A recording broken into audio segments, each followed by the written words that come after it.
उपस्थित तमाम साथियों, आज बामसेट भारतीय मूल्य निवासी संघ एवं भारतीय मूल्य निवासी सांस्कृतिक मंच का 34वां गुजरात राज्य अधिवेशन का आखिरी सत्र समापन की ओर जा रहा है। उसमें जो सब्जेक्ट रखा गया है बहुत इम्पोर्टेंट है और समय भी कीमती है, समय पूर्ण होने जा रहा है, इसलिए बहुत संक्षिप्त में, मेरा स्वास्थ्य बिल्कुल अच्छा नहीं है, फिर भी मैं मेरा दायित्व अदा करने के लिए मैं आज यहाँ मौजूद रहा हूँ। साथियों, तो आज का जो सब्जेक्ट रखा गया है कि वर्तमान में शिक्षा, रोजगार, किसानी और जाति आधारित जनसंख्या की समस्या पर विशेष चर्चा। साथियों, शिक्षा जीवन लक्ष्य होनी चाहिए, शिक्षा मानव लक्ष्य होनी चाहिए, रोजगार लक्ष्य नहीं होनी चाहिए, क्योंकि रोजगार लक्ष्य में स्वार्थ आता है, मानवता खत्म होती है। इसलिए शिक्षा का व्यापारीकरण हो गया है, कभी अखबार में भी आता है। साथियों, बाबा साहेब ने कहा था कि जो जातिवादी लोग, खास करके ब्राह्मण लोग, बहुत कुछ आपको दे देंगे लेकिन शिक्षा नहीं देंगे। तो ये पहले से ही शिक्षा का घोर विरोधी। इसलिए देश में, हर प्रदेश में शिक्षा का निजीकरण हो रहा है। चाहे हमारे शहरों में हमारे जो शोषित पीड़ितों के बच्चे पढ़ते हैं और हायर एजुकेशन में जाते हैं, तो आपको मालूम होगा, एक उदाहरण देता हूं कि नायर हॉस्पिटल 17/7/2018 में जो इतना उसको घृणित अपमानित किया गया, जानवर से भी बढ़तर हालत में उसका अपमान किया था और उसको मुझे लगता है 3री मंजिल से नीचे फेंक दिया था। ये लड़की पायल तड़वी थी, वो भी। इसलिए जातिवाद, बाबा साहेब ने कहा था ना, जातिवाद जिधर भी जाओ, जहाँ भी जाओ, लेकिन विकास के मार्ग में पत्थर या रोड़ा बनकर आएंगे। जब तक ये जाति का भूत आप खत्म नहीं करेंगे, तब तक तुम आर्थिक दृष्टिकोण से, सामाजिक दृष्टिकोण से ये राजनीति में कभी सुधार नहीं लाएंगे, ये बताया। इसलिए दुश्मन लोग अभी हर प्रकार का दुष्कृत्य करके मूल निवासियों में जो जाति है, एक दूसरे जाति को लड़ाने के काम करते हैं। उत्तर भारत में कुर्मी को बोलते हैं कि यादव लोग खा गए, यादव लोगों को बोलते हैं कि ये माली लोग खा गए। एक दूसरे के लड़ाकर इस्तेमाल हो रहा है। गुजरात में हमारे जो पॉलिटिकल वाले लोग हैं, उसकी सिग्नेचर करके, मंत्री संतरी बनाकर सिग्नेचर करके, मूल निवासियों को आदिवासी बनाकर, पर्यायी समानार्थी शब्द है, एक दूसरे को भिड़ाने के लिए काम कर रहे हैं। मैं ये कह रहा हूं कि जितनी जनसंख्या जितनी है, उसी आधार पर उसकी साझेदारी होनी चाहिए, शासन प्रशासन में, हर जगह। लेकिन ऐसा नहीं, एक दूसरे के साथ भिड़ाकर, लड़ाकर, हमारा जो पोलराइजेशन हो रहा है, ध्रुवीकरण, उसमें डिस्टर्ब करने का काम, हमारे जो पूना पैक्ट की वजह से जो ये लोग गए हैं राज सत्ता में, मंत्री संतरी बने हैं, उसकी सिग्नेचर करके हमारा समाज के साथ धोखाधड़ी हो रही है। ये बात भी समझनी पड़ेगी। हम अदर बैकवर्ड क्लास की जो 52% पॉपुलेशन है, 52% के बाद तो छोड़ो, 27% भी उसमें जगह नहीं भरी है। जब पटोलों ने आरक्षण मांगा 2017 में, 6% आरक्षण मांगा, तो करीबन 88 पटेल शहीद हो गए और आनंदी पटेल मुख्यमंत्री थे, बाकी जेल में गए। बाद में आनंदी पटेल को प्रमोशन दे दिया और अभी उत्तर भारत में, उत्तर प्रदेश में गवर्नर है और वर्ण व्यवस्था मजबूत बनाने में लगी हुई। वो भी इतिहास है। जब गुर्जरों ने 5% आरक्षण मांगा तो 72 गुर्जर शहीद हो गए। जाट शहीद हो गए, मीना शहीद हो गए राजस्थान में,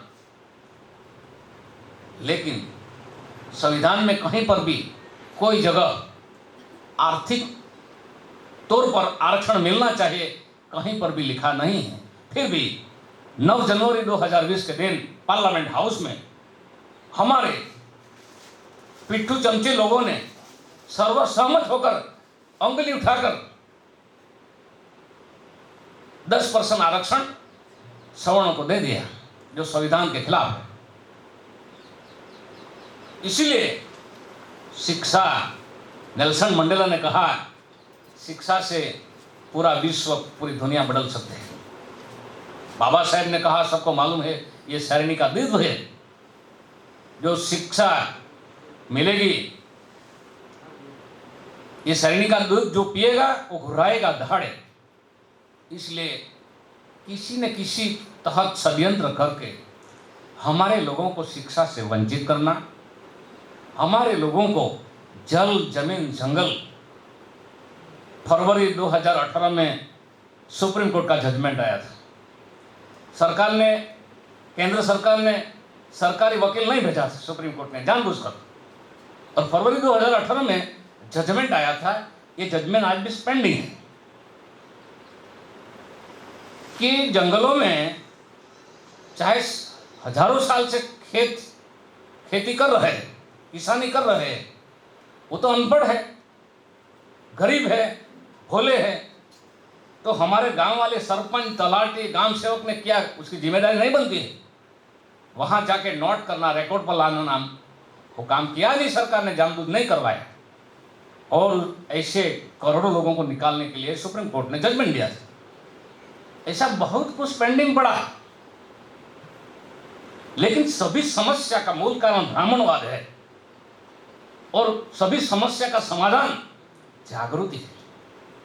जागृति नहीं आएगी तो अमर सिंह चौधरी ने करीबन हजारों लोगों को लगाया था सर्विस पर, डामोर, वसावा, गामी, चौधरी, वाली, थोड़िया, सभी को लगाया था सर्विस पे। लेकिन ये लोगों ने क्या काम किया? बाबा साहेब ने कहा ना 56 में आगरा के मैदान में, मैं समझता था, मैं चाहता था कि ये लोग पढ़ लिख कर समाज का प्रतिनिधित्व करेंगे, रिप्रेजेंटेशन करेंगे, लेकिन उल्टा हो रहा है कि बड़ी बड़ी विदेशी दारू की चुस्कियां लेकर अपने पेट पालने में लगे हुए हैं। उसी का परिणाम है। इसीलिए जो सर्विस में लगे हैं उसकी ही जिम्मेदारी सिर्फ नहीं है। एक समय ऐसा था, मजूरी करो, मजूरी मत मांगो, काम करो, फलनी आशा मत रखो। ये मजूरी मांगने का अधिकार नहीं था, मजदूरी, कपड़ा पहनने का अधिकार नहीं था, रोड पर चलने का अधिकार नहीं था, घर बड़ा बनाने का अधिकार नहीं था, शिक्षा लेने की बात तो बहुत दूर थी। ये सब अधिकार मिला के नहीं, मजदूर से ऊपर तक। इसीलिए भारत का हर मनुष्य ऋणी है समाज का, और बालक पर बोझा बनकर मरना नहीं चाहते हो तो ऋण मुक्त करने के लिए दायित्व अदा करो, यही आखिरी बात है। और अगर हम संविधान अमल कराने के लिए सभी की जिम्मेदारी समझेंगे, काम करेंगे, तो हम हिसाब भी मांगेंगे कि आर्टिकल 45 में लिखा है कि 10 साल में भारत में कोई अनपढ़ होना नहीं चाहिए। वो लिखा है, तो राइट एजुकेशन की जरूरत क्या था? लिखा है, अमल नहीं किया। इसलिए साथियों, चंगेज खान भी आदिवासी थे, इतिहास तपास करो, आदिवासी थे, उस समय सभी मूल्यवासी थे। अमेरिका जब बीमार हो गया आर्थिक तौर पर, तो ओबामा को राष्ट्र प्रमुख बनाना पड़ा। नेल्सन मंडेला 29 साल जेल में रहा, 27 और दूसरा 2 साल आजाद करवाया। इसीलिए निराश कभी मत रहो, लेकिन आप जहां रहे, गांधीनगर में रहो, अहमदाबाद में रहो, आप सुख पर रहो, फिर भी आपका सब मालूम है दुश्मनों को कि ये पढ़े लिखे लोगों, कर्मचारियों का, बच्चों को क्या बंदोबस्त करना। इसलिए जहां आप रहते हो, मैं उदाहरण देता हूं, जब 1942 में, 1939 से 1942 तक हिटलर विश्व में आगे था युद्ध में। तो इंग्लैंड की जो प्रजा, स्वाभिमानी प्रजा, चर्चिल के पास पहुंच गई कि हम हारने वाले, हम गुलाम बनने वाले, हम हिटलर से गुलाम बनने वाले नहीं। आप बोलिए, हम मदद करने के लिए रण मैदान में तैयार हो, चाहे भूमि युद्ध में हो या हवाई युद्ध में हो, चाहे नौकादल में हो, हम तैयार हैं। चर्चिल ने कहा आपको अनुभव नहीं है, एक काम करो, आप जहां रहते हो वहां रहकर हमको लुहा दो, बंदूक बनाने के लिए हथियार नहीं है हमारे पास, खत्म हो गया है। और जहां रहते हो और जासूसी दो, जानकारी दो दुश्मनों की। और इंग्लैंड की प्रजा ने ये काम करके दिखाया। तो मैं अभी ये कहना चाहता हूं कि आप जहां रहते हो, तो आप अगर समय नहीं दे सकते हो तो आपको लगता है विवेक के आधार पर, मानवता के आधार पर कि ये लोग सही काम कर रहे हैं, तो उसको प्रोत्साहन दो, कार्यकर्ताओं को मनोबल बढ़े, ऐसा गाइडलाइन करो। अगर ये भी नहीं कर सकते हो तो पीछे से पैसा दो, हम सफल होने वाले हैं। इसलिए साथियों, रोजगारी, नोटबंदी से, जीएसटी से करीबन 12 करोड़ लोगों की धंधा रोजगारी चली गई हो, तो सब लोग जानते हैं। आप ये भी देखो, दुनिया में कहीं पर भी इतना मानव कांड नहीं हुआ। 2 साल में एक गांव में अगर 50 लोग मारे गए कोरोना की वजह से, तो भारत में 7 लाख गांव है। 7 लाख इंटू 50 या 30 करोड़, और बड़े बड़े शहर करो कितने लोग मारे गए। और अगर हमारे वंचित, शोषित, पीड़ित के जो कर्मचारी भूल से भी हॉस्पिटल में पहुंच गए, एक कितना जिंदा बचकर बाहर आए। ऐसी स्थिति में हम गुजरे। इसलिए जो लोग अगर बच्चों को मान सम्मान से, मरने के बाद भी मान सम्मान से, इज्जत से, स्वाभिमान से अगर आप पॉजिटिव मानवतावादी विचार रखते हो बच्चों को, जनरेशन के लिए, तो मैं आपको बार बार नम्रतापूर्वक, विनम्रतापूर्वक अनुरोध करता हूं कि जो जन्म लेता हो वो मरते हैं, लेकिन मरने से पहले हमारे बालकों को, हमारा परिवारों को, हमारा समाज का बंदोबस्त, व्यवस्था, मुक्ति के लिए काम करना चाहिए। लेकिन आने वाले समय में एक जाति से दूसरी जाति, दौड़िया जाति से टुकड़ा जाति, टुकड़ा जाति से चौधरी जाति, एसटी से ओबीसी से, ओबीसी से एससी से, ये जो सबसे बड़ा आतंकवादी दुनिया का संगठन है, वो अमेरिका ने 2 बार सर्टिफिकेट दिया है आरएसएस के बारे में। दुनिया का सबसे बड़ा आतंकवादी संगठन है। वो सामने नहीं आता है, पीछे से वार करते हैं, करवाते हैं। ऐसे लोगों से हम हारने वाले नहीं। ये दुनिया में हार चुके हैं, संविधान से हार चुके हैं, इसलिए हिंसा पर उतर आए। डरने की बात नहीं है। इसलिए मैं ये ज्यादा बात नहीं करना चाहता हूं। जब अमेरिका में मोदी जी थे 1 हफ्ते पहले, उसी समय सुप्रीम कोर्ट ने जजमेंट दिया कि ये कोई मेजर संदेश नहीं है संविधान का कि जाति जनगणना होनी चाहिए।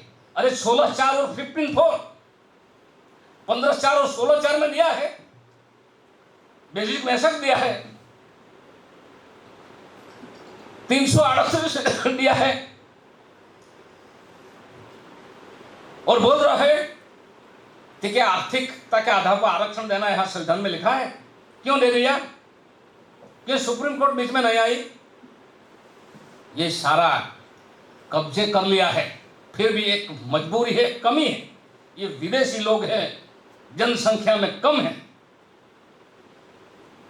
इसलिए ब्राह्मण को सामने आना पड़ता है हमला करने के लिए, कौमी राइट करवाने के लिए, निर्दोष किसानों को कुचलने के लिए आना पड़ता है। पहले भारतीय लोगों को उपयोग करते थे। इसलिए ये हारने वाली बात नहीं है। इसलिए चीन के माओ ने कहा था कि जब तक ये लोग आपके सामने आमने सामने संघर्ष में आएंगे, दुश्मन लोग, तो आप समझ लेना कि दुश्मन से तुम बहुत आगे निकल गए। इसलिए निराश होने की बात नहीं। मेरा इतना ही निवेदन है कि जो अगर तुम रात दिन हमारे परिवारों के लिए, हमारे बाल बच्चों के लिए चिंता करते हैं, तो एक चिंता सामूहिक तौर पर जो संविधान में अधिकार दिया है, और इतने साल में 2 करोड़ आदिवासी विस्थापित हुए, उसकी पहचान खत्म हो गई है, बाकी बचे लोगों की पहचान खत्म करने में टूले हुए। अगर ये बचाना है, ये हिसाब लेना है, तो मैं लास्ट में बोला था पहले सेशन में कि कन्फ्रंटेशन फॉर लिबरेशन, ये आमने सामने संघर्ष हो रहा है, ये आज़ादी की लड़ाई है। इसलिए साथियों, समय बहुत कीमती है, समय से ज़्यादा जिंदगी कीमती है। एक एक सेकंड, एक एक मिनट हमारे वर्तमान में निकलकर भूतकाल बन रही है, वो फिर से आने वाली नहीं। और दुश्मन लोग रात दिन फिर से गुलाम बनाने के लिए रात दिन ओवर टाइम कर रहे हैं। तो मेरा वादा है, मेरा अपील है कि आप बुद्धिजीवी लोग हैं और बुद्धिजीवी लोगों का दायित्व तो बनता है कि समाज में अपने अपने लेवल पर, अपनी अपनी जगह पर बौद्धिक सामाजिक निष्ठापूर्वक नेतृत्व प्रदान करें। इसी आशा और विश्वास के साथ मेरी बात समाप्त करता हूँ। जय मूल्यांशी, जय भारत। धन्यवाद मान्यवर आर पटेल, राष्ट्रीय अध्यक्ष बामसेफ, आपको मैं धन्यवाद देता हूं। साथियों, अभी हमारा 34वां बामसेफ का राज्य अधिवेशन समापन की ओर जा रहा है। तो मैं खास तौर पे मान्यवर सुतरिया साहब, प्रवीण भाई सुतरिया साहब, वरिष्ठ कार्यकर्ता बामसेफ यहीं पे है, और मान्यवर अरसोड़ा, डीजी अरसोड़ा साहब, प्रदेश अध्यक्ष बामसेफ, उनको निवेदन करता हूं कि वे स्टेज पे उपस्थित हो। साथियों, खास तौर पर मैं इन दोनों साथियों की जो राज्य अधिवेशन के लिए बहुत मेहनत की, यहाँ